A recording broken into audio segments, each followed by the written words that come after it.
Hey guys, thanks for joining us here at Salty Ginger Talk. Returning listeners, it's great to have you back. If you're new to the channel, really glad you joined us. Hope you like what you hear. So, our guest today has a super interesting background, super interesting story. Her name is Mary Beth O'Connor. She has written a book called From Junkie to Judge. She started off life under very difficult circumstances, worked her way through college, was addicted to meth for most of the first 10 years. She was out in the professional adult world. Uh, Took a long time to recover and both mentally and recover from her addictions. Went back to law school and wound up as a federal administrative law judge. And she's going to talk about all of those experiences and share what worked for her and kind of the path she traveled and some of the difficult things she had to deal with. So, super neat lady. Really glad to have her on the program. Without further ado, let's bring her onto the channel right now. So, Mary Beth, thank you so much for joining us on Salty Ginger Talk tonight. Well, thanks for having me. I'm looking forward to it. Me too. We had a great conversation several weeks ago, and I've really been looking forward to this episode. Your story is super interesting, not a path traveled by many people. And I love the fact that you're so willing to share some of the things that have been difficult for you to deal with in life and how you've dealt with those. And that is really the magic that happens on Salty Ginger Talk, is exposing our audience to people who are willing to talk about stuff that was hard, that made them who they are, and the lessons they learned to help them build the life that they have now. So, really appreciate you coming on the channel. With that said, what we like to do is just have our guests start with kind of a bio, like a overarching bio, and then we go back and dig in and have a much deeper conversation on the inflection points that are important to you. So you get to kind of guide the conversation. I ask questions and et cetera, et cetera. But if you wouldn't mind, and some people start in childhood, doesn't matter. Shouldn't say it doesn't matter. You get to choose what's important to talk about. And so start wherever you want in your story, kind of give us the broad strokes, and then we'll go back and do deep dives on the big stuff. Thanks. And yeah, I do start in childhood because I think it's important to sort of show where my early addiction came from. And because although the judge part of my story is unusual, the beginning is actually a really common pathway into developing an addiction. And Mm. so for me, it started with, having a mother who wasn't bonded to me, wasn't really interested in me, and could be violent at times. But when I was 9, it got a lot worse because we moved in with my stepfather. And he was very violent with my mother, physically, sexually violent with me, just a really high stress environment where sort of not only did I not know what was going to happen, but what I did and what happened to me, there wasn't a close correlation. I mean, it was really just random based on where he was or where she was. And so it creates a lot of anxiety, a lot of tension. And when I was exposed to drugs, and my first drug was when I was 12, it was alcohol, and it was Boone's Farm Strawberry Hill wine, which a lot of people know. So, but what I noticed about it, what captured my attention, was how much better it made me feel. Mm. Like I felt like I was taking a deeper breath, like I was more relaxed.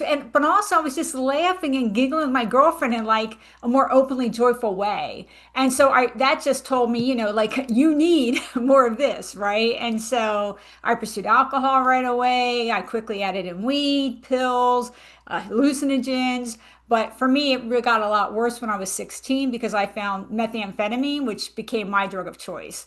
And I was shooting meth by 17 and full bore addiction when I graduated high school. I left Jersey to come to California to go to college. I graduated from Berkeley. I did better for a couple years, but not good, just better, improved. But I had like a really life-threatening kidnapping and rape, and I had a violent boyfriend. It's sort of like the little grip I had, I lost, and in January of my senior year, I started using meth again on a regular basis, and I didn't get sober till 32. So that was a really long haul. And then when I got sober, 12 steps, which is Alcoholics Anonymous and all the anonymouses, that just wasn't the best fit for me. So Mhm. I pulled a few ideas, but I used other programs.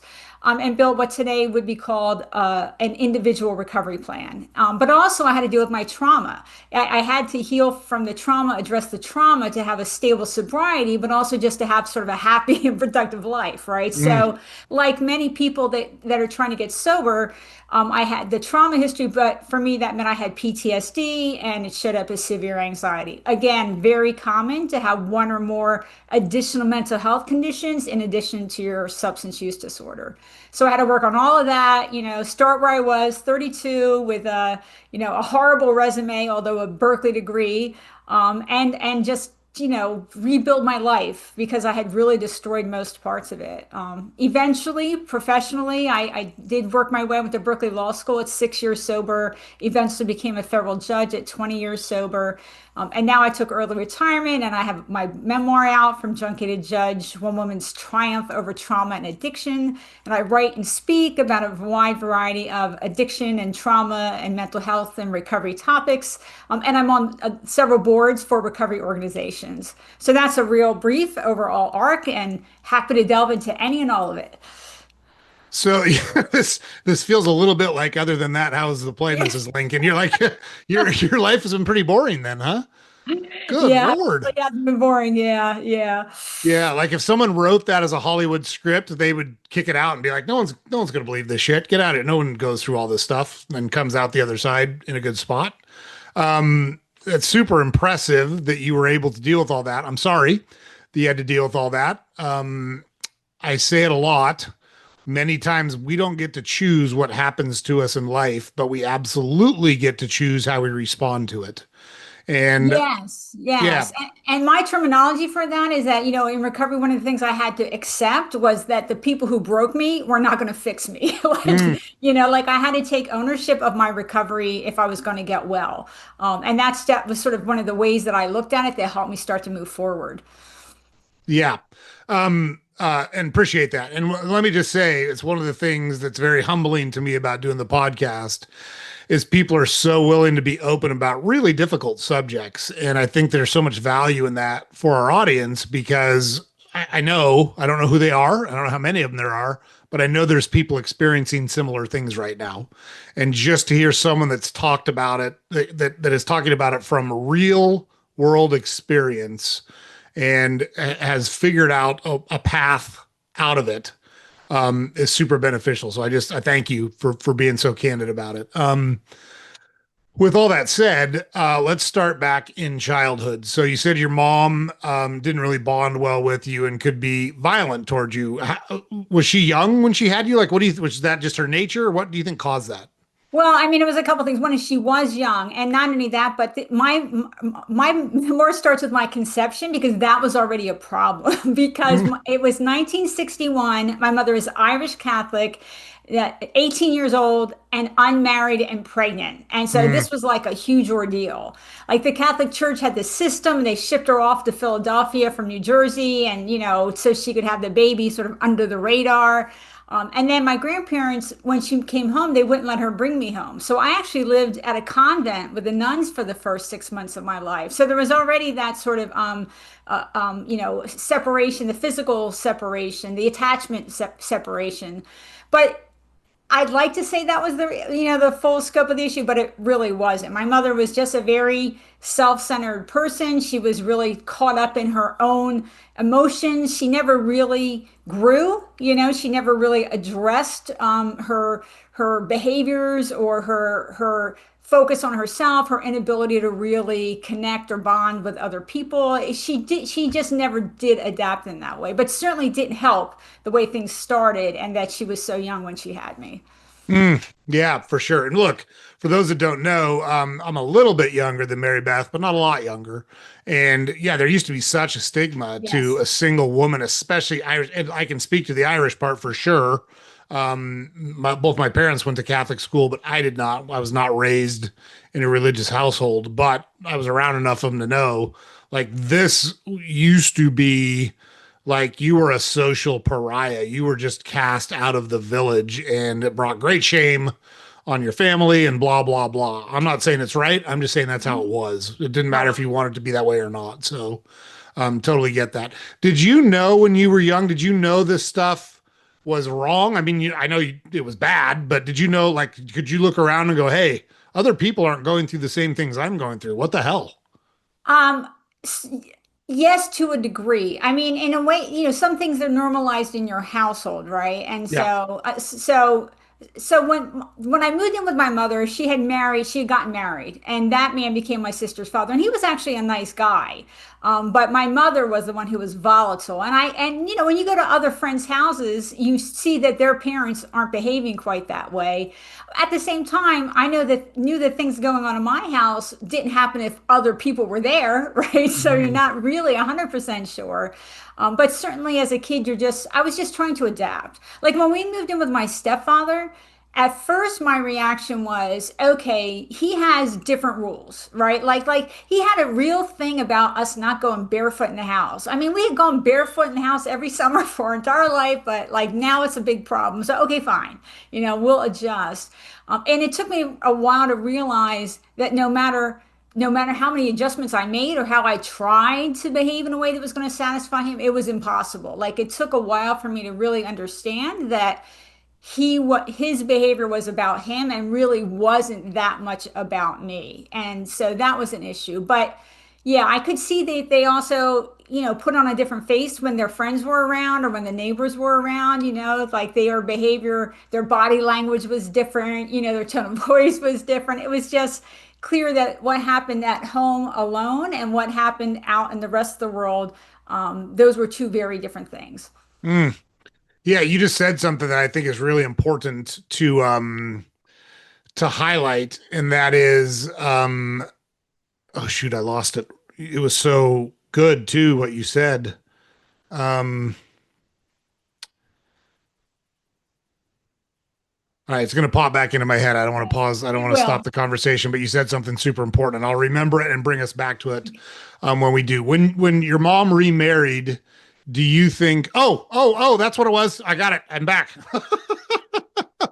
So um you had said you realized, and I don't know if you realized this later in life or then, but it didn't matter what you did, he was going to find something else was going to pop up because it was about him. And I think that's super important for people to understand, because I know there's a lot of people close to me. They all happen to be women in my instance. I know it happens to men as well that underwent some form of sexual abuse when they were young. And there's a tremendous amount of shame that is associated with that. And I think it's very important to call that out, that whatever that person is doing actually isn't about you. It wasn't about anything you did or any way you acted. It's about them. And I think that's a really important thing that you just said. And I wanted to call it out. I'd just be interested if you could expand on that just a little bit. Yeah, and I was thinking more of just the physical violence, the sexual side of it, because it became clear that, for example, I could do the same thing like 9 times and nothing would happen, and then the 10th time it was suddenly like, the worst thing anybody had ever done in the history of the world, right? And that's a real problem because you don't learn cause and effect, right? And there's also no reason to actually try to behave well when it doesn't really matter in the long run what you do. And so there was a reason to try to avoid him. There was a reason we did try to do things to not trigger him, what we could, but it was out of our control. But I mean, I was the oldest, and so I sort of felt the responsibility for handling this. And so, for example, my sister and we had a chore to put the dishes away from the dishwasher, when we got home from school. Well, sometimes when we got home from school, my stepfather was sleeping. And so what I taught my sister was that we put the dishes away one dish at a time so they didn't clack, right? Because I didn't want to wake him up. So I developed a special way that we could open the side door, which would bang if you did it too hard, so we wouldn't wake him up. We try to warn each other if he reacted to something, oh wow, he really freaked out when I did this. Just to try to have the information that we could gather and try to reduce our risk, but at the same time, very well aware that I couldn't eliminate the risk. It was impossible. So we didn't want to trigger him. We didn't want to, although I will say that's not 100% true because there were times where I would get really mouthy and yell back at him. And a lot of that was, and call, was just, I felt so unseen. It was sort of like I needed to stand up and say, like, I'm a real person here. You know what I mean? Mm. Like, and so there were times that I got mouthy back, but in general, most of the time, we tried to do what we could, but at the same time, there was no way to not have his violence come at us because anything could trigger him. Did you when when your mom first got together with this guy? Did you have any? Did you think it was going to get better? Like, was it? Did you think like, oh, hey, at least there's a mom and a dad now? Was there any of that or no? I mean, yeah, because we had been living. So when my mother divorced her first husband, my sister's father, she left us with our great grandmother for 3 years, and we didn't see her that much. Like she would come maybe twice a month. We didn't see her very much, and so yeah, when she married Alan, at first we thought, well, when we met him, at first it was like, well, maybe yeah, maybe we'll have like a regular family again. On the other hand. I think we were always uncomfortable with his behavior. It wasn't that he didn't, the first time I saw him beat my mother was about a week before the wedding. Ooh. But even before that, there was just a lack of sincerity about him and a way of him like being too rough with us, things that he wasn't really attuned to us as kids that we could tell. So mixed feelings about it. If you would have asked me, I might have chosen to stay with my great grandmother. That was actually the calmest living situation I had, in my life, until I left home. But some hope that things would be okay. But a week before the wedding, we were in the car and he gave my mother a fairly severe beating. And so by the time we moved in with them, we were terrified. Mm. Yeah, you knew what the situation was at that point. So you said you were 9 when that happened, and you first got into alcohol at 12. So you've been in this situation for 3 years. How did you discover alcohol, and how did you start down that road? Well, my girlfriend stole that bottle of Boone's Farm from her sister. Like we were so young, she literally rode it over to my house on her banana seat bicycle, and we drank it out of Flintstones glasses that used to have grape jelly in them. I mean, like that was like our level of sophistication, right? And so it was just like, oh, experimenting, right? Just seeing. And so she stole it from her sister and we drank. And I will say her reaction wasn't the same as mine. Like she did not right away start pursuing alcohol at like, at an intensely focused level like I did. She eventually did other drugs, but never at the rate that I did, at the intensity level that I did. But for me, it was a life-altering moment because it offered a way to, it does two things. The drugs do two things. One is they help push the pain down. It's like the pain is sort of further away. But on the other hand, they also help you feel happy when you're not used to feeling happy. And Mm. so, there's a two-pronged benefit of it, which is part of why the behavior gets reinforced and it can be really attractive. I don't feel as sad. I don't feel as miserable. I don't feel as anxious. And I'm actually often laughing and giggling with people in a way that I hadn't been able to do for a long time. Mm, got it. Did anyone, obviously the people you were with knew you were drinking. Do you think anyone else knew that you were drinking at that point? You mean like family, like parents? Yeah, like an adult? No, no. I'm sure at some point my mother, my stepfather must have realized that we were doing some drugs. Like, I mean, when you smoke weed, you can smell that on you, right? Hmm. And see, this is an example of how inconsistent it was. But nobody said anything. Like I doubt they knew I was doing meth or, some of the other things, but I'm confident they knew we were at least drinking and smoking weed, and they never said anything. And so the thing that they should have been focused on and the thing that they should have intervened on was the thing they ignored. And then it was the small little triggers that we got in trouble for. So that kind of inconsistency. Yeah, so you catch a beating for running through the living room without shoes, but smoking weed, whatever, right? Yes, exactly right. That's what happened. I really think that it wasn't that they didn't it wasn't worth their energy to invest in the problem. Like that's really how I think it was. They weren't really interested in sort of from a positive direction helping mold us or helping us understand risks or helping us modify behaviors that might create a problem. That wasn't ever the way they approach parenting. So they Yeah. just didn't approach that for drugs, just like they didn't approach parenting that way on a lot of other topics. Yeah, it makes me wonder. Let's assume for a second they noticed and it bothered them. It makes me wonder, would they even have had the emotional intelligence or the skills to deal with that situation? Like, even if they'd wanted to, could they have?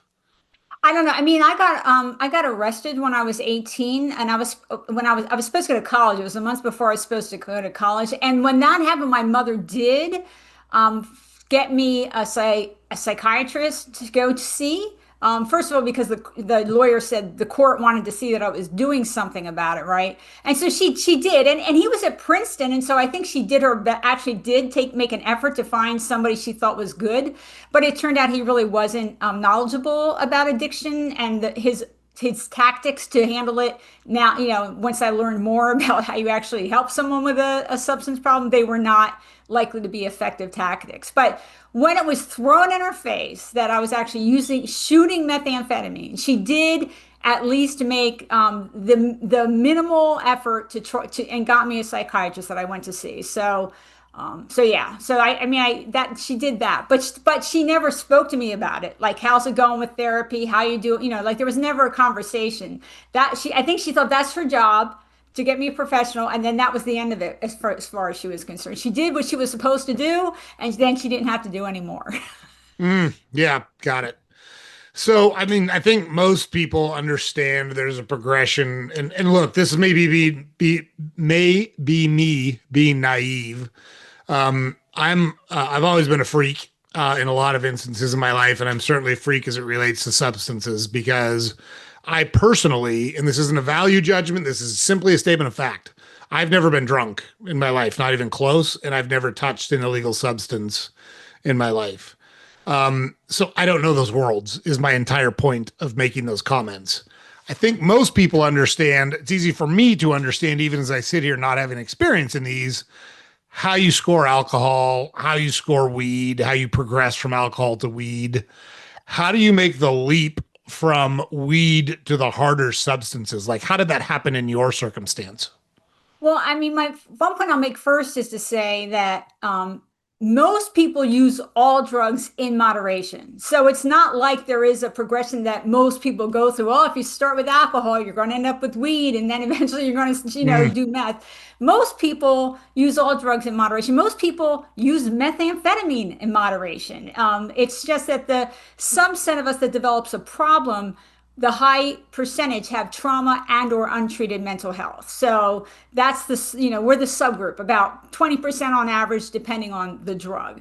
But for me, as far as access to methamphetamine, I was I'm in South Jersey. This is in the late 70s. And methamphetamine had existed. It was created like before World War II. I forget exactly when, but it was before that.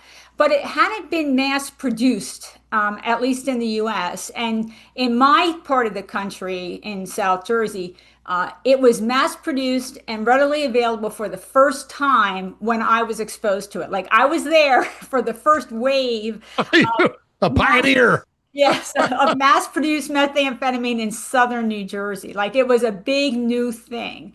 And it was interesting because I remember very clearly that the sort of word on the street was, well, don't do heroin, like, because that's really, highly addictive and you're going to screw up your life. But meth, like, sort of like this is a stimulant. This is a high, a fun high.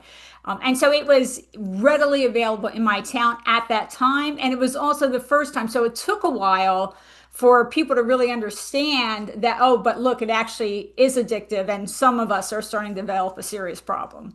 Mm. That so a little sidebar, but there was a comedian that used to do a bit about being the youngest child, and he said, and you talked about being the oldest child. I'm number two of four, by the way, but he said, if you're the youngest, like the other kids have broken down all the barriers. So like when the first kids are born, it's like you can't do this, you can't do that. My rules were like, hey, if you're gonna do heroin in the living room, don't use the good spoons. Well, I will say spoons were a funny thing in my house because I used to, get spoons from wherever I was and put them in the dishwasher. And one time my mother asked me, where are all these weird spoons coming from? I said, "Oh, I was eating some at somebody's house, and I mean, give her some vague, nonsensical answer." But yeah, she did at one point notice the spoons that were not ours that were showing up at our house. All these all these strange spoons. That's funny. Yeah. Um, so did you recognize so you started using meth, and did you recognize when you started using it, how long did it take you to understand, or did you understand that you had a problem with it? Like it was something you couldn't control?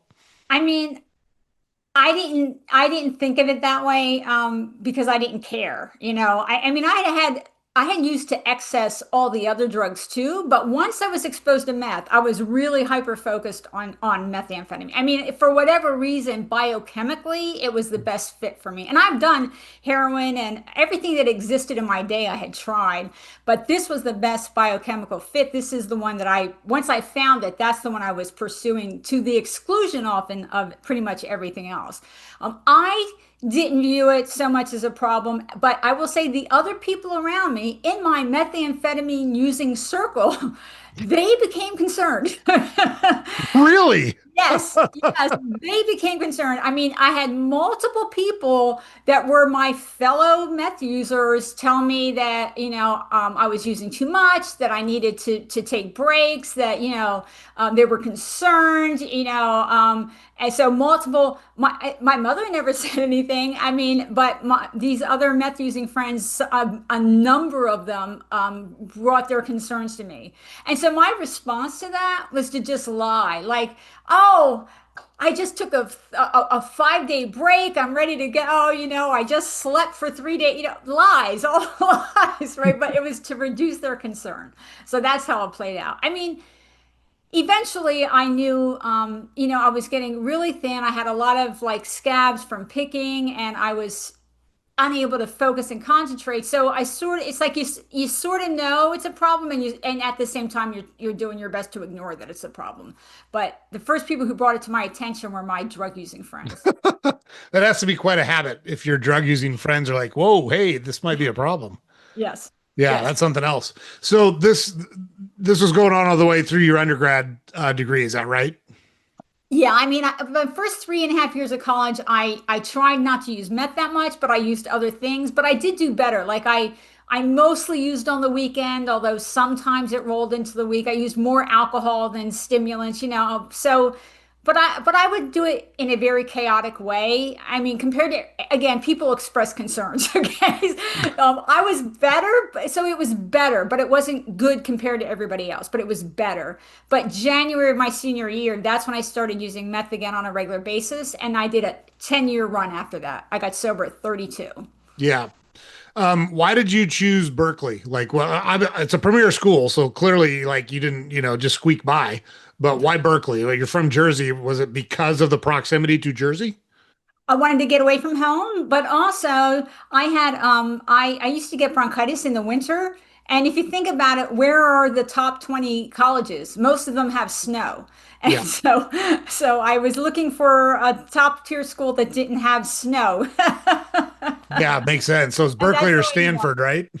yeah, I'm sorry. Yeah, Berkeley well, or Stanford, right? UCLA, USC, Duke. I mean, there's a few, but most of them are in snow country. So that was a big factor for me. And, California, when you're a teenager in New Jersey, is attractive, right? So yeah.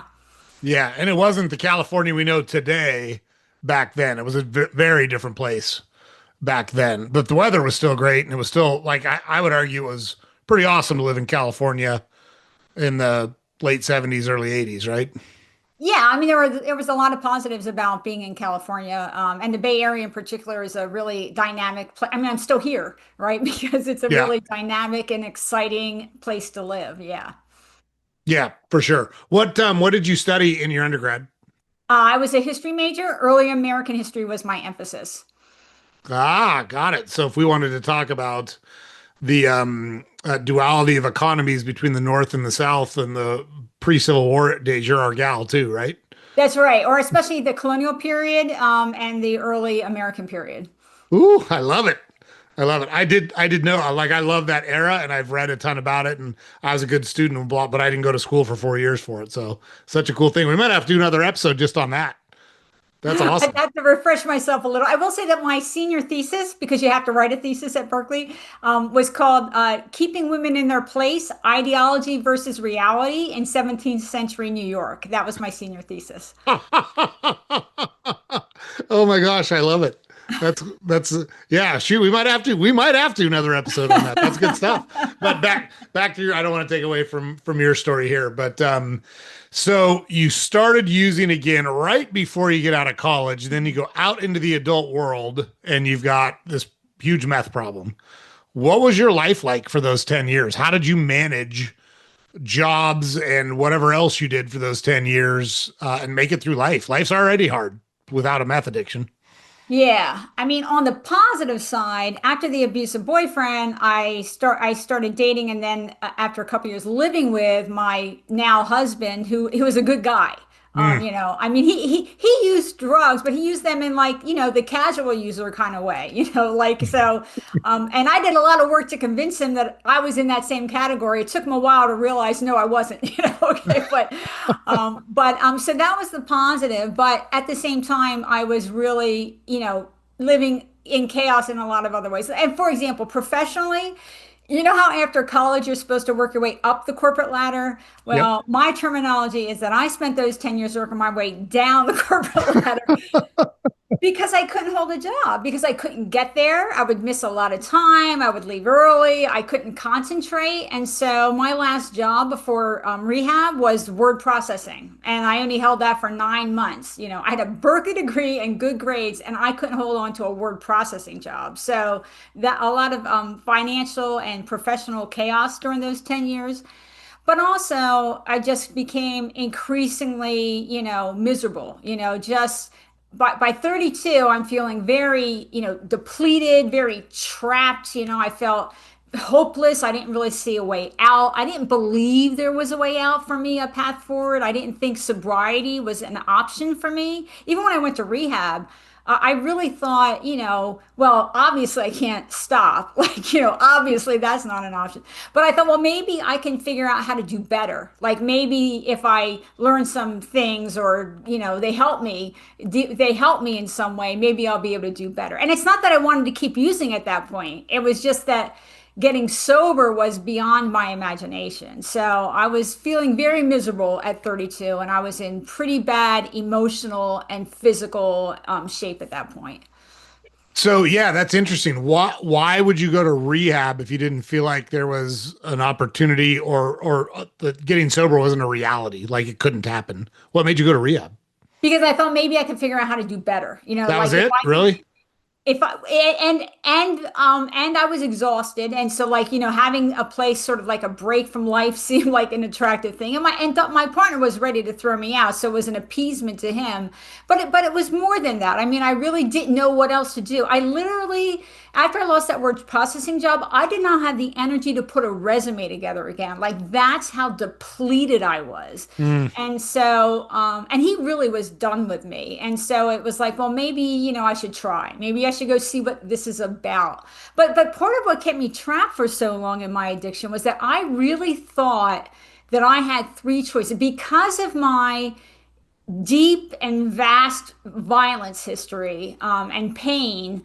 I thought I can either do drugs or I can commit suicide, or if I try to stop, I'm going to have some kind of a psychotic break and end up in a mental hospital. Like that's really what I thought the options were. And so I viewed rehab as just maybe a way to figure out how to do better, how to not use as chaotically or as often, how to control it, to some degree. That was the best I could imagine. That was the best case scenario that I could conceive of at that point. Mm. What was your experience like in rehab?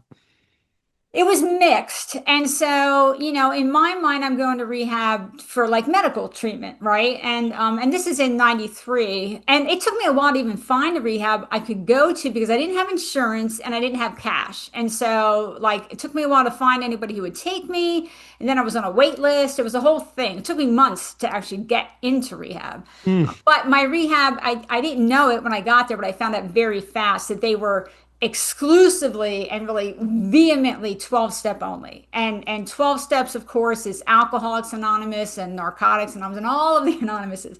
And 12 steps is a good fit for a lot of people, but it's also not a good fit for a lot of people. And it was a Yep. terrible fit for me. And I gave them very clear reasons. I didn't scream and yell. I mean, I told them, here's, yeah, I don't believe in a higher power. I'm not turning over my will in my life. Why is this so focused on defects? Like, power, there was a lot of things that I wasn't comfortable with, and they just kept shutting me down. They told me, this is all there is. And if you don't do what we tell you, you're going to fail. And they would say things like I was self-will, run amok, and my best thinking had gotten me there, to which I would always say, I promise you it wasn't my best thinking, So there was a lot of pushback, but they're the professionals that I'm paying, right? So I believe them. And so I really had to decide, what am I going to do? This isn't what I was expecting, but they say this is all there is. And so I just did my best to try to look for little pieces I could use, even though the fundamentals didn't work for me. So, I mean, I did all the like homework and rehab, and I wrote what they wanted me to write. And I read the AA Big Book, and I read the NA text, and I just tried to find parts that I might be able to use. Like there's the first step is the powerless. You agree you're powerless over your addiction and your life had become unmanageable, I think is the terminology. And I didn't agree with the I'm powerless, therefore I have to turn over my will and my life, because those two things are connected. But I thought about it and I said, well, what I can agree is that I am powerless to moderate. Like, there's no moderating. So I tried to do what I could. So it wasn't the best fit, but I got some therapy. They did teach us some of the science of addiction. They did, there were some parts of 12 step ideas that I could use. And then when I got home from rehab, I actually went to the library because there's no Google in 1994 now, right? Right. And it turned out it wasn't true that there were no options. And so I found other programs that were much better fits. And that was like a great relief, oh, other people have succeeded other ways, and these other ways are a better fit for me. So that was a major turning point in building a recovery plan that really was going to work for me in the long run. Mm. So would you say, because I don't want to put words in your mouth at all, would you say that rehab was good in the sense that it kind of reframed the problem for you, or at least sent you down a different path to start tackling the problem on your own? I would say that I learned some things that were useful in rehab. And I will also say that one of the things I did get that was really important from the 12 step meetings they made me go to was examples of success. Because what 12 step meetings format, and the different programs have different formats, but usually the most common format in 12 steps is that the first part of the meeting is somebody shares their story. And so sometimes there would be a woman up there with a history similar to mine, with an addiction as deep and severe and long lasting as mine. And now she's like 6 months sober, a year sober, 2 years sober. And she's like got a job and she's, looking healthy and she's paying down her debt. And maybe she's got visitation with her kids. And that started to help me believe that maybe recovery was actually an option. True recovery was actually an option for me. So that was really critically important. At the same time, if and even today this is a problem. Even today, 40% of rehabs are 12-step exclusive. The problem is when you're not told, right? And so if I would have had an option of going into a program that was a better fit from the beginning, that would have been better. But I did pull some useful things out of the experience that I had while in rehab, and I did pull some useful things out of 12 steps. Yes. So it was helpful. It also gave me time to, be away from the drugs. Part of it is that your brain needs time to heal, right? Your brain needs time to recover. Time is to your advantage in recovery. But the other thing I'll say is I was not perfectly abstinent from day one. Most people are not perfectly abstinent from day one. I used 3 times in my first 5 months. But look, 3 times in 5 months, like in some programs they'll say I failed, failed, failed, succeeded, but I did not look at it like that. 3 times in 5 months after using pretty much every day for 10 years, that's pretty darn good, right? One Yes. way I like to think about it is if I could have used 3 times in 5 months on a regular basis, I wouldn't have been in rehab. You know? Right? So it was a big improvement, but it's the and I say this in part for the friends and family that might be watching this. It's very low odds of being perfect from day one. And there's a couple reasons. One is that first of all, your brain is screaming, you need those drugs, okay? But also often there is whatever you've been shoving down with the drugs, now the drugs are gone and that pain or discomfort or mental health symptoms are coming up and you don't have any practice dealing with them. You know what I mean? Because you've been shoving them down. And so it's early recovery is really hard. And although some people are perfectly abstinent, yay for them, it's not the norm. And it wasn't my path either. Yeah, it makes perfect sense. And look, I think that the same thing could be said for any type of Yes. habit change, whether you Yes. want to call it an addiction or not. It's funny. I was talking to my mom and my wife this morning, and I said, like we talked about before we started recording, I love doing this podcast because I get to meet so many interesting people, and they're so forthcoming with the things that they've learned, and I learn so much from these conversations. And I think, and I have nothing to prove this. This is one idiot's opinion, the idiot being me. I think everyone's addicted to stuff, and the key is to get addicted to good stuff, not stuff that hurts you. I think it's really hard to go through your life if you're not addicted to things. But you got to get addicted to good things. And when I say good, I mean good for you. It's not a value judgment, but they shouldn't deteriorate your mental or physical health. So that's when it becomes a problem. At least I'd be interested to hear your perspective on it. But I think everyone's addicted to stuff. It's a matter of what they're addicted to. Well, the definition of addiction, though, is continued use despite notable negative consequences. So Mm, you can't really be addicted to something that's having positive consequences. If it's having positive consequences, it's not an addiction, it's a good thing, right? sure. But at the same time, what you talking about that reminds me of is the positive habit formation.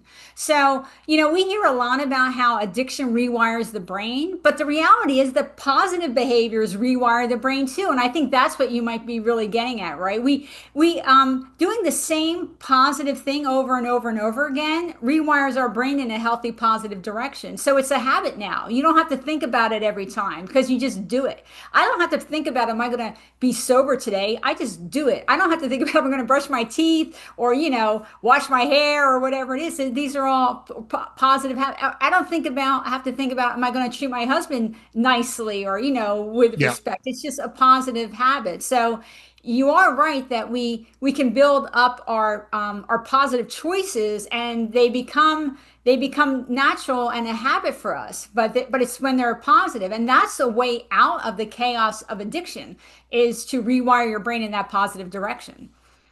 Mm, yeah, really well said. And so what you just described, I refer to as the compound interest of life, because most people understand compound interest as it relates to money, but whatever your daily habits are, they're going to accumulate over a period of time. And if those daily habits have a negative impact on you, you're going to set yourself up for a pretty shitty period in your life. And I say period on purpose because just because things are the way they are now doesn't mean they have to be that way in the future. You can't always change them immediately. You can't always get to a better spot immediately, but you can always start changing it immediately. You can always start taking those steps. Conversely, if you take small, good steps every day, it's amazing how fast that Yes. compound interest of life can build up. And that can be what you eat, it can be exercise, it can be professionally, it can be in your relationships, it can be anything in your life. And that's really hard for people to understand because they don't see the progress. It's those little micro, like you talked about. Okay, so I didn't go through rehab just cold turkey and all. Hey, I was off. I'm off to the races. I transgressed or whatever 3 times in 5 months. Fuck, that's way better than you were doing. Like that's real progress. You know what I Yes. mean? Like I don't think that's failure. I don't think calling that failure is the right way to think about it. Right. That's right. Yeah. And it's also about, I will say what it also reminds me of is that my natural inclination was always to see the negative. Remember, I've got PTSD, which for me showed up as very severe anxiety. I didn't know I had PTSD. I didn't know you could have PTSD if you weren't a war vet. Yeah. But I had natural, very catastrophic negative thing. It was much harder for me to get that part of my recovery journey under good control than the sobriety. The sobriety took about 2.5 to 3 years until I was very, very stable. The trauma, PTSD, anxiety took me about 9 years to get to 80% recovered. It was just more complicated. But as to noticing the progression, I literally had to force myself, like every month or two, to actually pause and look backward and see my progress. Because if I didn't, all I saw was the woulda, coulda, shouldas, where I should be if I wouldn't have been doing drugs, every mistake I made in the past, month. I was just very hyper aware of the negatives. And it was a technique I had to force myself to do, which was to stop and pause and say, actually, in 6 months you have made some good progress, or in a year you have made some good progress. And that helped me start to feel a little bit more reassured, not just the progress I made, but that there was no indication I was sort of like topped off. You know what I mean? Like I was still on the upward curve. And I had to make myself do that. But it's a really important tool to notice your progress and to feel proud of your progress. Like this was hard work, This was really hard work to get even up to the point I was at 1 year sober, and to notice that I'm making mistakes. Nobody's recovery journey is perfect. Nobody's perfect in life, but I am really overall making good decisions, setting goals, building plans, implementing the plans, adjusting the plans. Step two, step three. I'm really learning how to build step by step in all areas of my life. And that was very important for me to learn to do and really important for me to notice. Yeah. So, how did you um, talk a little bit about how you built? You said it earlier, and I don't want to misstate it. So, your process by which you got to a good spot. It's not a 12 step. And look, let me just say real quick before we get into this, I am not making any value judgments. Whatever works for you works for you, and I'm good with that. Like you should be good with it. Whatever, like my own self talk is negative. Like that motivates me. I'm a freak though. Like I know that that doesn't work for most people. And I'm not going to change that because it didn't like it fires me up like to get on myself a little bit. Like I say to myself a lot, you dumb son of a bitch, get on it. Like for a lot of people, that's a negative. Like, oh, you can't talk to yourself like that. It's negative self talk. Conversely, like, and I did a lot of athletics. So, like, I was a pitcher. And so if you've got a 3-2 count on a batter and someone says, don't walk this guy, that's very different than strike this guy out. They're the same thing, but one has a very negative connotation and it puts a negative image in your head, and the other one has a positive connotation, puts a positive image in your head. In those circumstances, I'm all about positive talk, but my own self-talk is negative, and that works for me. My very long-winded point here is you've got to figure out what works for you, whoever you are, whatever it is you're going through. So we're not advocating for or against anything. We're simply learning from Mary Beth's experience, which has clearly been very successful. She went from a 31-year-old meth addict to a fucking federal judge. So there's some value in listening to what she has to say. With that said, can you kind of walk us through after you got out, you're working through this, how did it evolve to get you to a spot? You said it took about 3 years where you went, yeah, I got this. Walk us through how you did that for that 3 years. Yeah, so I was simultaneously I found a therapist who had trauma expertise, and that was a really important part of my work. But on the sobriety side, when I got home from rehab, I did, as I say, go to the library, and I found other peer support groups. And I too support 12-step recovery when it's the right fit. I just want people to know that there are choices, and so they can find where they're most comfortable, because then they'll do the best. They'll have the best odds. So I first found Women for Sobriety, which still exists today. I speak a lot of their conferences. I then found Rational Recovery, which today is basically Smart Recovery, and I found the parent organization to Life Secular Recovery, and I'm on the board for Life today. And so as I said, first it was a great relief, but then I did the same thing I did with 12 steps. I read all the books and I went to the meetings and I was, listening. I always, even in 12 steps, viewed it as my job to listen. But I just viewed myself as the decision maker, that you knew things that I didn't know because you had had more success so far than I have, right? You've got 2 years sober. Well, you know some things I don't know yet. So I'm going to listen to what you have to say. But listening and feeling like I have to copy you are two very different things. I'm Mm, listening, I'm going to think about it, I'm going to see if that's a good strategy or technique for me to use. I may put it away to, for later, whatever. But I always viewed myself as I'm going to practice, approach, use the ideas and strategies that I think will help me. I did go to a lot of support meetings of the different programs. That was helpful in the beginning. Just staying focused on recovery is really important. But I also started doing things like when I got home from rehab. I mean, I had this story, almost my entire life, and so I knew that I couldn't fix everything at on day, like there was no way to tackle all of it, right? Like there right. was just too much. So I made a list of what I had to work on. And by the way, later I found out it was not complete. It wasn't everything.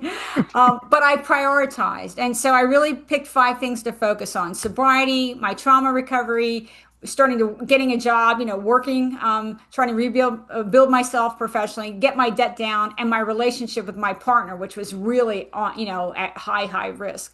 And that was pretty much it. I didn't really work on anything else for the first 18 months because I couldn't. Like that was a lot to even be focused on. But I also looked at it as like an evolving plan. Like some things that helped me in my early recovery later on, I found them to be actually negatives. Like for example, I was taught to identify myself in a peer support meeting as I'm Mary Beth and I'm an addict, right? And in the beginning, that seemed useful. Like, I'm gonna need to beat it in my brain, right? But by 6 months sober, I wasn't comfortable with it anymore because I felt like I was saying it like it's the essence of who I am. And it Yep. isn't, and it wasn't. And so I stopped doing it. And I, did Women for Sobriety, which their introduction is I'm Mary Beth and I'm a competent woman. And that felt much more empowering to me. So I viewed it as let me sort of, gather, make sure that I'm finding options, finding different ideas and approaches, gather the information, read the books, do the analysis, build plans, implement plans, set goals, next goal, sort of keep that iterative process going and stay focused on my priorities because that's really all I could do. And then it just sort of evolved from there. I mean, even with work, my first professional job when I got home from rehab was literally let's not get fired again.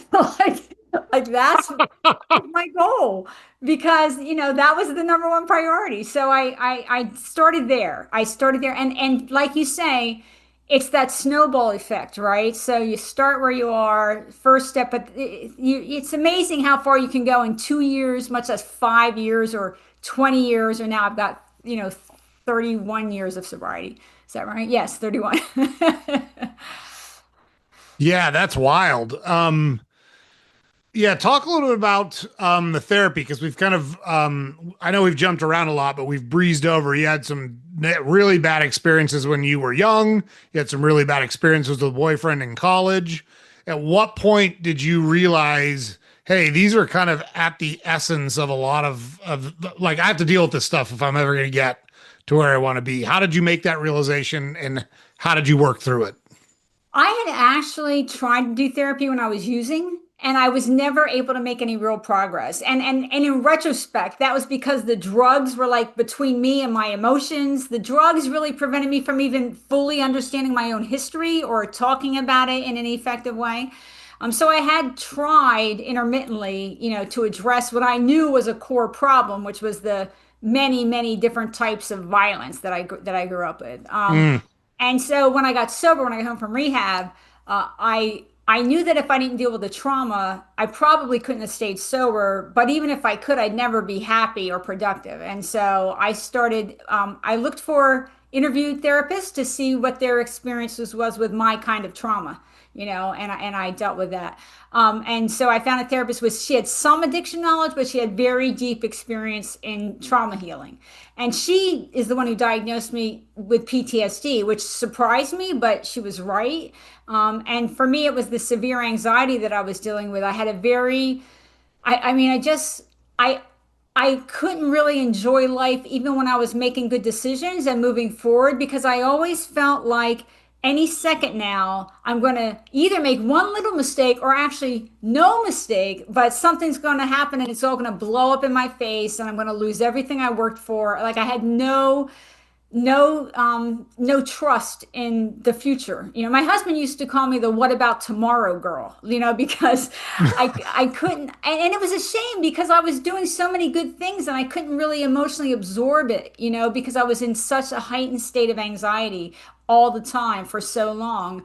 But gradually, I was on meds for a while and then I did individual therapy. And then at 3 years, she put me in a therapy group with women with trauma histories, and that was a whole nother moment of enlightenment. I mean, that really moved my trauma recovery forward in a new way because those women were further along in the healing process than I was, and they understood it better. They were connecting their current behaviors and reactions back to their trauma in ways that I hadn't yet connected. And some of the things I thought were just me, like, oh, I'm just, out of control. I'm just, bad in this way. And then with them, I started to see, no, actually, I learned that as a kid. Actually, that goes back to there. And once I could see it, it was either easier to sort of effectively start to address it. But my trauma recovery was slow. It was harder. But I don't want to scare anybody listening. It's, better, better, better, better. It's just that it took a long time to get to a good place. Yeah, for sure. And like we've talked about a couple times in this conversation, I would just encourage everybody, some progress is better than no Mhm. progress. So like if you go out and walk a mile, you're light years ahead of everyone that didn't go walk a mile today. Like it might not seem like a lot, but it's a mile more than a lot of other people have done. And so we've got to quit saying, hey, it doesn't matter. Like it's not significant enough that it matters. It fucking matters. Like it matters. And we've got to embrace those little victories and the little bits of progress because they lead us to the big stuff. And the reality is, the big stuff is typically stuff that's accumulated over a long period of time. And then at some point, the inertia of all of those actions create a breakthrough, but you don't recognize that you laid the groundwork for that breakthrough for years, right? It's like in business, people always say every overnight success that you see is at least 10 years in the making. Like you just didn't see the bullshit of sleeping on couches and, maxing out credit cards and transferring balances and renegotiating with landlords and all the other shit that goes in to businesses that have fought and scratched and clawed until they finally broke through. So I think it's a really good analogy for what you're describing your experiences as. Um, Yeah, yeah, and I will also say I wasn't happy about this. Okay, no, right? Yeah. like when you first, like many, when I started my recovery, you sort of want to, leap ahead and make up for lost time, right? I mean, there's this impulse to, I want it to be like in a year or at most two. Like I never used drugs in my life. Like I'm all caught up, and it just doesn't work that way.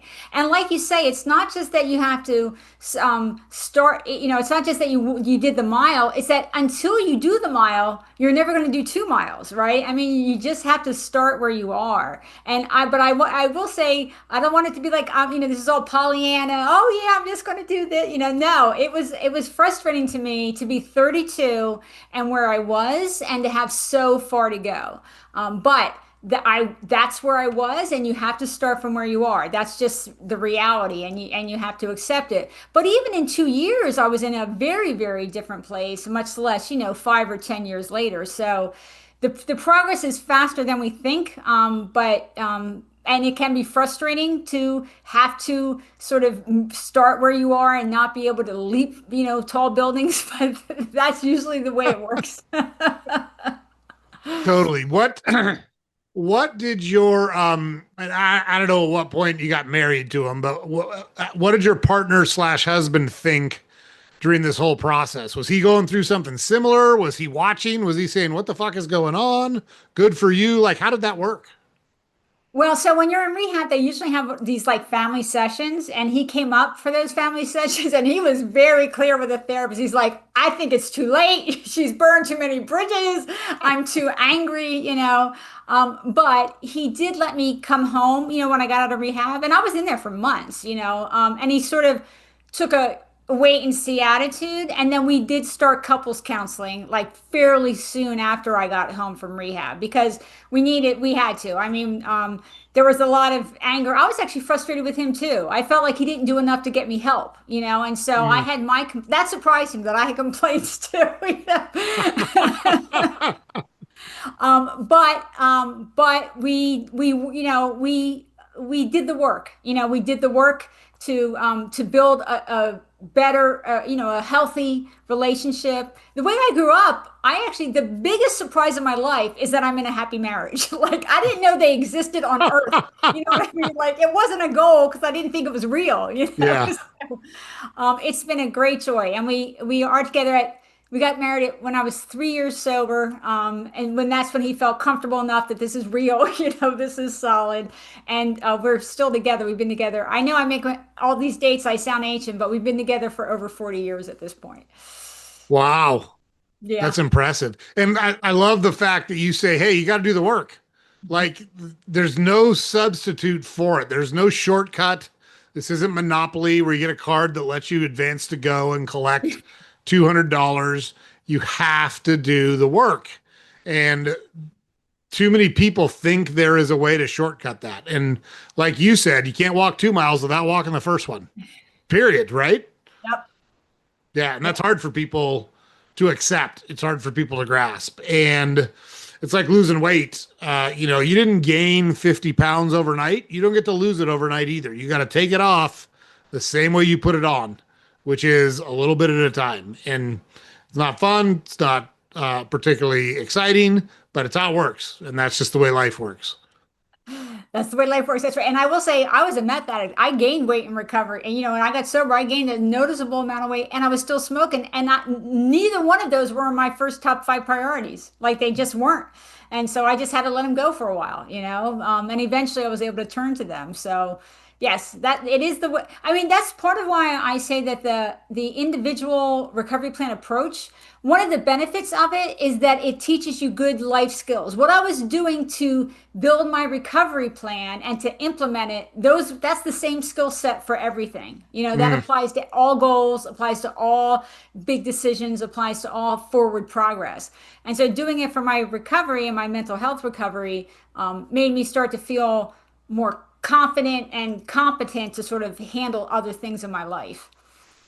Sure, makes sense. Speaking of which, at some point you said, you know what? I've got this under control so much that I think I should go to law school. How'd that come about? Well, I had actually gone to law school right after college. So I was accepted to Berkeley Law for, you know, right out of college. But remember, I started using meth again in January of my senior year of college. Yep. By the time I got there in the fall at Berkeley Law, I was in no shape to do it. I tried for a while, but I mean, I couldn't even get the class. Like I was literally missing weeks. And so I had given back a top 10 law school because of my addiction. And it was agonizing. I mean, it was just anytime I thought about it, it was like horrible. So when I got sober, I did have to start where I was. I started at a low level temporary job, part time. And then I worked my way into middle management over a couple steps. And I started thinking about should I actually try to go to law school for real, you know, like actually go to law school.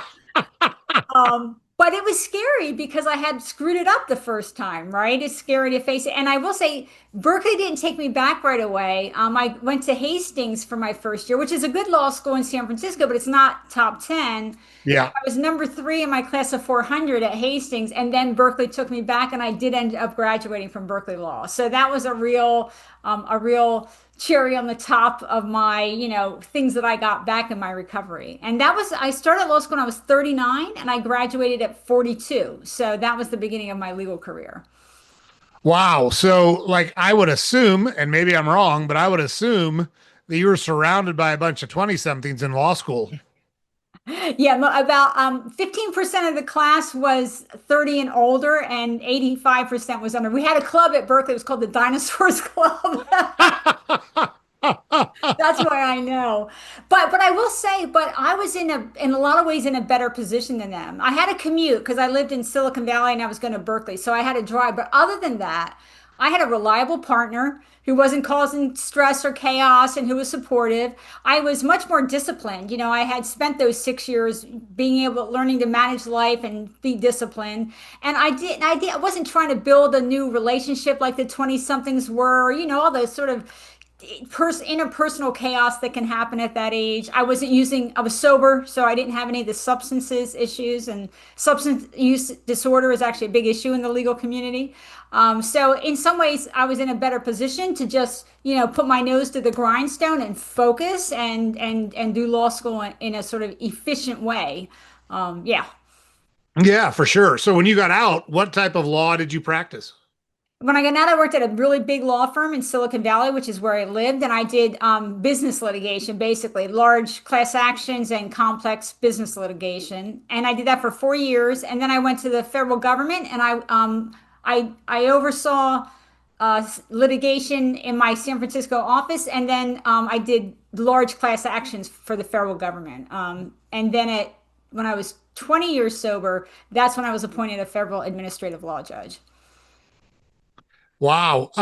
Did they have you always been open and honest about your past? Did they know about any of that stuff? No. When I let's see when I had to you know get licensed by the California Bar Association, right, to be a lawyer, they do not say, "Have you ever used drugs?" because they get too many yeses, right?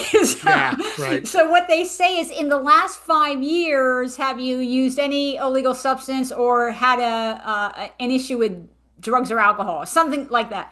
Well, when they asked me that about 5 years, I had 9 years sober. And then when I joined the Fed, they asked me about 7 years, and I had 14 years sober. And when I was appointed a judge, they asked me about 10 years, and I had 20 years sober. So I was always able to not tell them and be honest at the same time. But when I was a judge, I did join the board for LifeRing Secular Recovery and for She Recovers Foundation, and those are considered outside activities. So I had to run them through ethics at work. So that was the first time I disclosed I was in recovery. But I didn't get specific. I just said, you know, I've got 23 years sober. I'm going to be on these boards, and here's what I'm going to do. Please approve, you know. And so Yeah. that's how it played out. The thing with work is you just don't know how people are going to react. And once you say it, it's out of the bag. Like you can't put it back in the bag. And part It's of the Pandora's box, right? right. You don't know where it's going to go or how the story's going to get played out or any. So I mean, a lot of people keep it closer to the vest, which is why now that I'm retired, this is my real opportunity to sort of talk in a much more open way. I can tell my whole story without having to worry about any of that. And in some ways, I feel like I'm standing in the shoes of people who can't, you know. And so I've tried to use my retirement as an opportunity to be of service to my community, you know, my recovery community in a new way. Yeah. So, what type of cases and or litigation does a federal administrative judge oversee? Yeah, so I'm actually was an administrative law judge, which, believe it or not, is different than a federal administrative Ah, judge. okay. Yep. There's all kinds of judges defined in different ways at the state and federal levels. But for federally, if you're an administrative law judge, an ALJ like I was, you work for a specific agency, and I worked for Social Security. So my cases were Social Security related. Got it. And you did that for how many years? 5.5. Five and a half. And then you took early retirement. Yes. And what made you write your book? You know, so when I was appointed a judge, it was sort of a like a natural reflection time. Like, how the heck did I go from shooting meth to federal judge, right? And then I started thinking, could my story be of use? And so when I was in judge school, as we called it, I was in judge school for a month. I actually started taking notes to think about, you know, is there a book here? Is it something I want to pursue? But, you know, it was a hobby. I mean, I was a new judge. I had, you know, I was doing that. I had my life, my husband, my friends. So it was a hobby writing. And also, I was an excellent legal writer, but it turns out that skill set is not the same as writing a memoir. Yeah, So I had to learn how to write, a good memoir. I had to learn some skills that I didn't have. And so it was just a hobby for a long time. I wrote and edited my book almost exclusively in 30 to 60-minute increments because that's how much time I had. And so, but I never stopped. Like I always worked on it at least a little bit every week and kept moving it forward. And so when I retired, I was probably about 80% done with the book. Like, I mean, I was on like close to the last edit pass. I was about to start the final editing pass. And and so that's when, and when I was finished with it, I was already retired. And so that's when it was about trying, to get it published. And then I had also already, after retirement, started writing opinion pieces. Like I've had pieces in the Wall Street Journal and the Los Angeles Times and others. So I was writing a little bit in that way. And so now I do have my book out, From Junkie to Judge, One Woman's Triumph Over Trauma and Addiction. My opinion pieces are on my website, junkietoJudge.com. I do a lot of speaking. I have workshops for conferences. I do continuing legal ed training for lawyers and judges about substance use in the legal profession. And also I talk to judges about what they could do better as far as the people that appear before them that have substance issues. And I have a lot of different workshops, and I do like keynotes at recovery houses, just a variety of things, part time. Um, and education, trying to reduce stigma, use my story to help, reassure people there's a way out. All of those things is sort of like part of what I'm doing right now. sure. How do you describe, obviously you talked about it being a memoir, but how do you describe your book to other people? I think it does more than just tell your story. What else is in there? Yeah, so I mean, I read Recovery Memoir and I realized the book I wanted to write wasn't there. So I felt a lot of memoirs don't really show where the addiction came from. And I felt like that was really important. And so the first third of my book is my pre-drug use childhood. And then there's the middle section is the usual, chaos and misery of the addiction. But the last third is my first 3 years of recovery, including building that individual plan and also dealing with the trauma, because I wanted to show a real world example, especially a example that wasn't exclusively 12-step based, which is what most memoirs are. I mean, my strategies and techniques work for 12-step people too, but there wasn't a memoir out there that took the sort of individual approach that I did. So I wanted that out there. And then at the end, there's like checklist and worksheets to if you're in early recovery or if you're a friend or family member that might be useful. So I really thought hard about what structure is going to really add value, and be useful to people. And that's how I structured it. I love it. And it's called From Judge to, sorry, From Junkie to Judge. Yes, yes. And it's over one woman's triumph over trauma and addiction because, that's the all too common connection, right? And so I wanted to be showing that you can overcome both. It's not it's not that if you have a trauma history like I did, well, it's too late for you or it's hopeless for you. No, actually, the recoveries can go hand in hand, and the recoveries have a lot of overlap. Mm. Can you share a good story about your experiences from interacting with a group or someone that's read your book?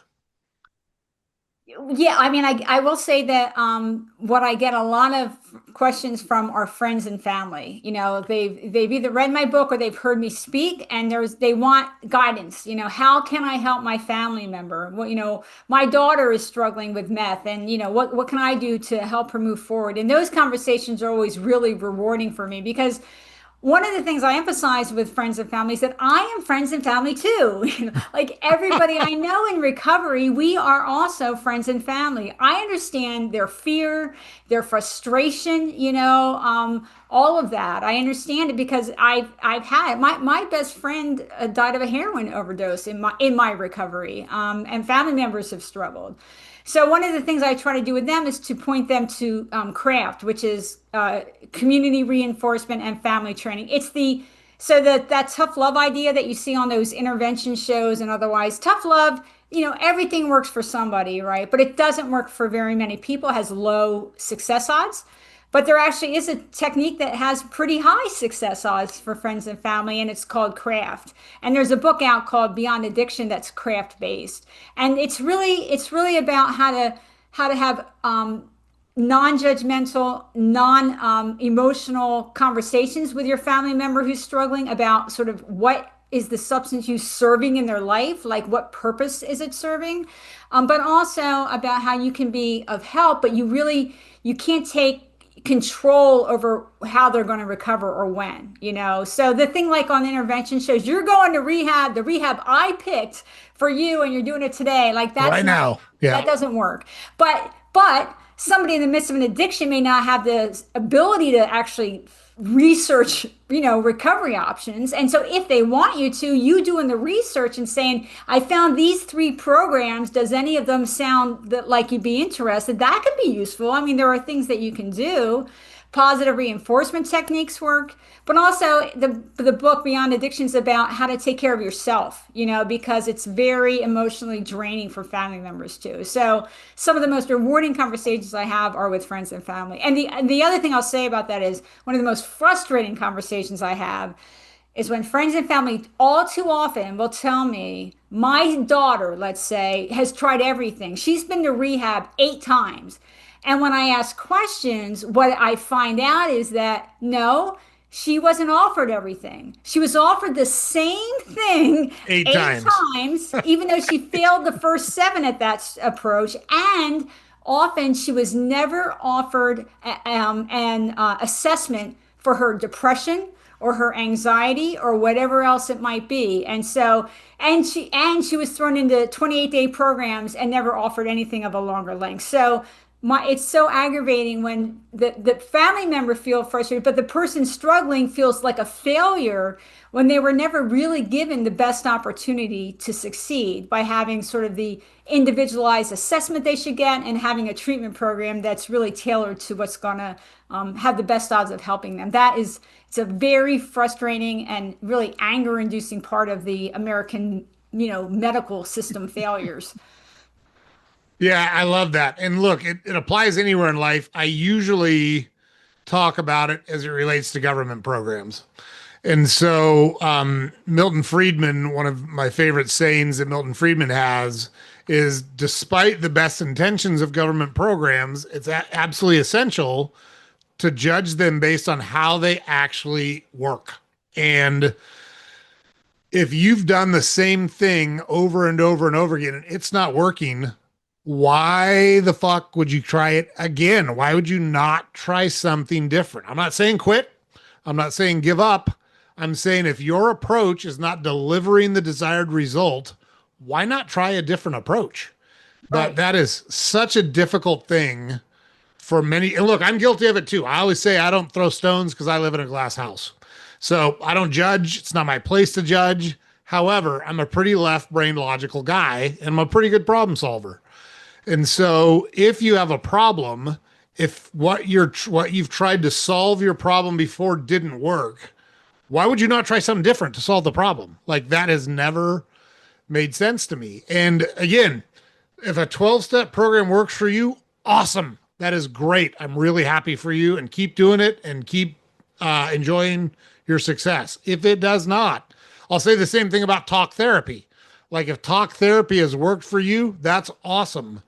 But I do think that in talk therapy, there needs to be some type of resolution. If you just keep talking about the problem over and over again without developing coping mechanisms, without developing tools to help you deal with that and compartmentalize it and or process it, all you're doing is talking about your fucking problems over and over again. Like at some point, it's gotta lead you to a better spot. And so like I think that's where you got to focus on is what are the actions I could take that might help me get to a better spot. And if you've taken actions before, don't keep taking them. Try different ones. At least that's the way I think about it. The caveat, though, I will put to that is that many people don't have access to other treatment options or Mm. any treatment options, right? So we judge people struggling with addictions as if there is treatment on demand, evidence-based treatment of an appropriate length that also addresses your mental health on demand, and you just are choosing not to use it, right? That is And you can not afford it. That's not the reality. That's right. If you don't have Yeah. insurance and or you don't have money, and even if you have insurance, try getting something longer than 28 days.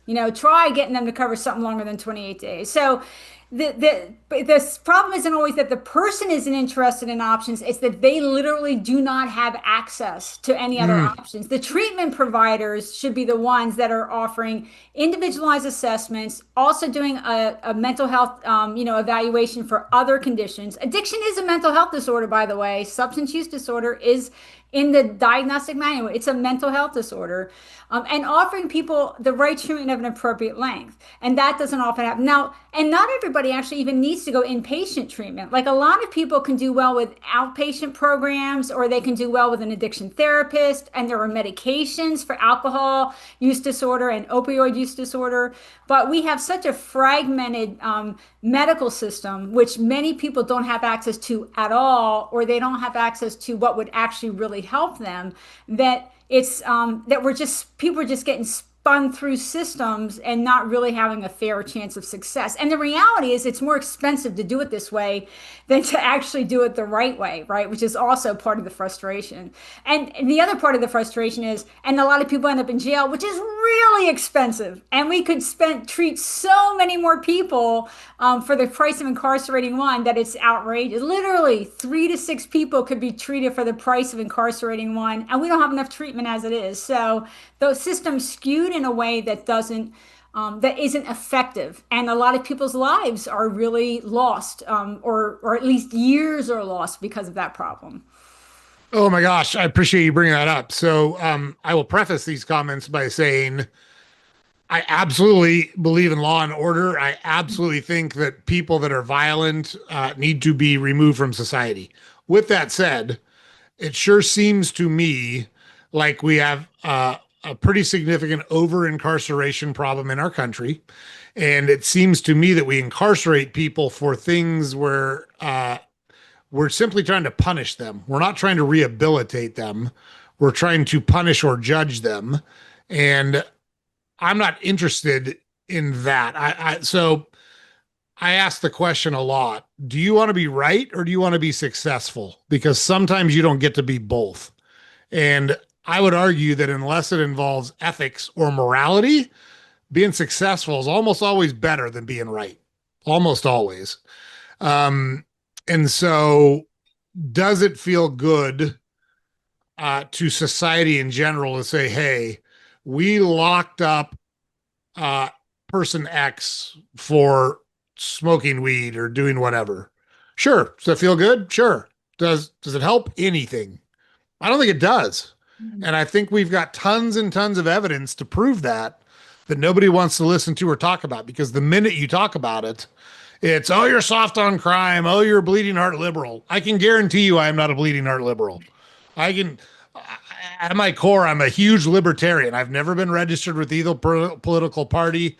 I'm not super interested in talking politics on the podcast because I think there's tons of podcasts out there that already talk about politics. I'll leave it to them. I don't want to argue about shit with people I don't know on the internet. Not my not my thing. However, I do try to make fact and evidence based decisions, Yes.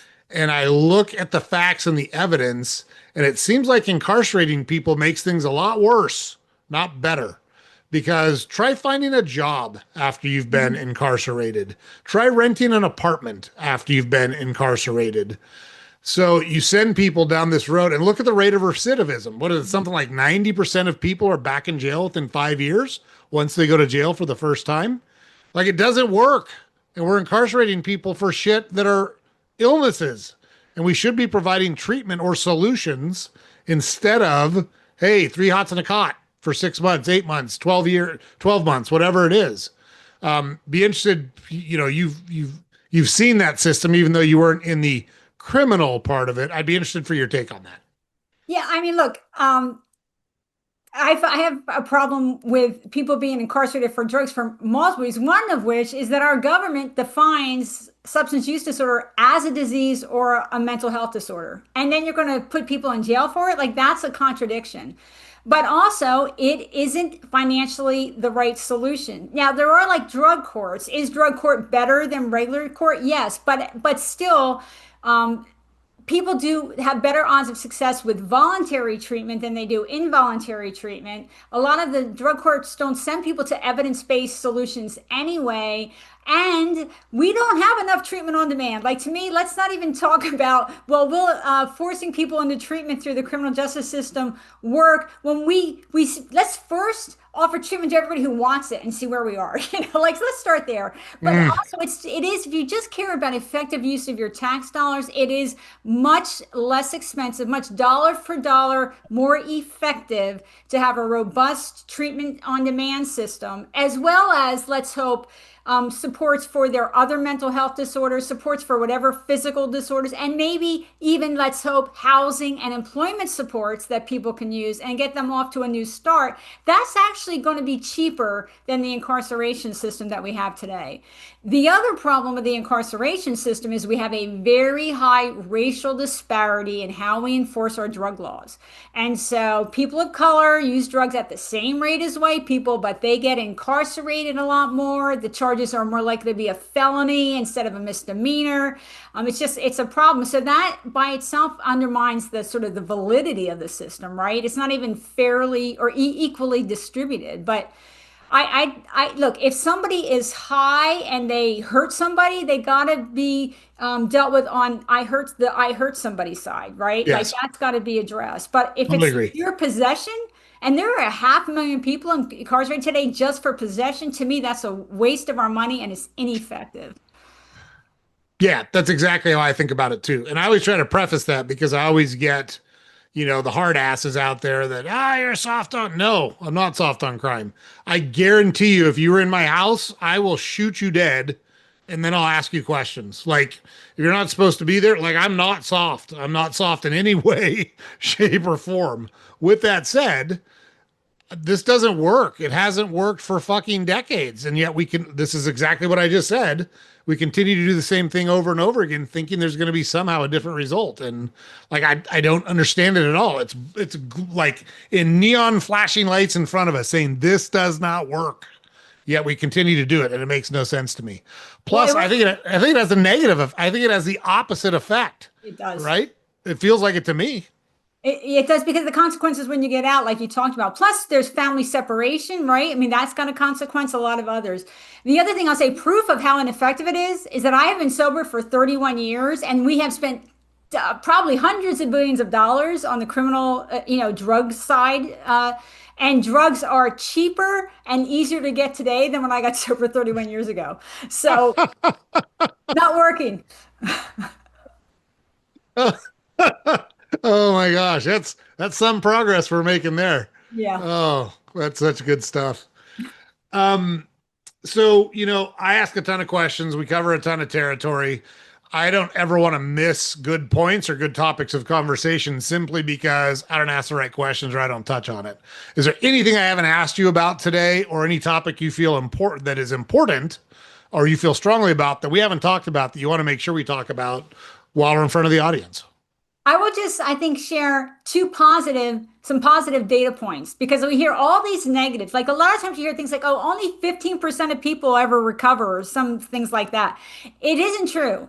In It is true that most people do not have perfect abstinence from day one, but in their lifetime, 75% of the people who at one point satisfied the test for having a substance use disorder, for having an addiction, 75% of them will later recover to the point that they don't meet the standard anymore. So that's a positive. The other thing is that once you get 5 years of continuous sobriety, you only have a 15% chance of relapsing again, which is just a little bit higher than the general population's risk of developing a problem. So you're almost back to baseline. And I share those positive data points because I think people hear so much of the negative, Mm. that people don't recover, that it's impossible, that their daughter's shooting meth and so it's hopeless for her. She has no chance. And that isn't true. People do recover. Let's just try to show them empathy and understanding and offer them, a way out because it's definitely possible and well within the realm of possibility for them to build a solid recovery foundation and have a happy and productive life, which is what we all really want. Oh my gosh, yeah, that's great stuff. And thank you for sharing those. you're right. It's very easy to focus on the negative and the doom and gloom and et cetera, et cetera. Probably not the path to long-term success. So I appreciate you sharing all of those facts. So, hey, Mary Beth, thank you so much for coming on Salty Ginger Talk. I absolutely loved our conversation. I again appreciate and thank you for being so candid about your story. Appreciate just so before we totally wrap up. Uh, we'll put Mary Beth's website in the show notes. We'll put a link to her book in the show notes. So if you want to talk to her, if you want to reach out to her, you heard her talk about corporate trainings that she does. Yeah, she's retired and she's got a busy schedule and she'll do some stuff, but it never hurts to reach out and just have a conversation. So you don't have to go far. Just go to the show notes to get in touch with her. But really appreciate you coming on the program. Really appreciate all you're doing and sharing that. And congratulations on your continued success. So just thank you again. Thanks for having me. It's been a really interesting conversation for me too. I love it. Sounds good. Thanks, Mary Beth. Have a great week. You too. All right. Bye bye. Bye bye. Great job. What a good Thank you. conversation. I liked it. It was broad and deep, it's just a good combination. Yeah, we try to cover a lot of territory, and especially someone that's got so many different interesting things to talk about like you. I tried to keep it as linear as possible. I felt like I jumped around a little bit, but yeah, just like the whole point was letting you talk and letting you talk about your experiences. So you just do such a good job of that. Really appreciate it. Thank you. Thank you. It was good to meet you. Yeah, Good to get to know you. yeah, you as well. So get us your headshot, get us your bio and any links that you want us to include in the show notes because we're happy to do that. It's somewhere at the beginning. I think it's November 2nd, but I'm within a day or two there. Okay, So anytime between now and then is great. perfect. I'll probably do it tomorrow. Okay, yeah, Off my sounds list. good. Okay. Knock it out of the way. Thanks, Mary Yeah. Beth. Great to see you. All Bye, you too. Bye bye. right, bye bye. All right, guys. So there you go. Mary Beth did not disappoint.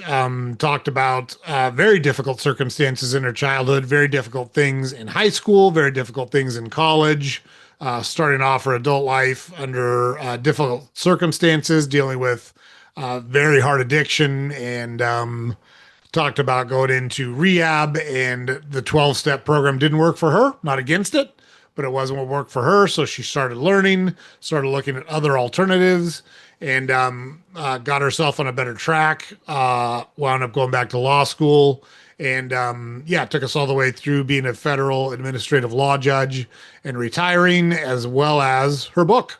So super interesting conversation. Really appreciate her coming on. She did a great job. Really, really loved that conversation with her. Hope there's a lot of value out there for those that are, if it's you or someone you know or care about dealing with addiction, highly recommend you check out From Junkie to Judge and reach out to Mary Beth if you've got questions or comments on that as well. So just loved having her on the program. She did a great job.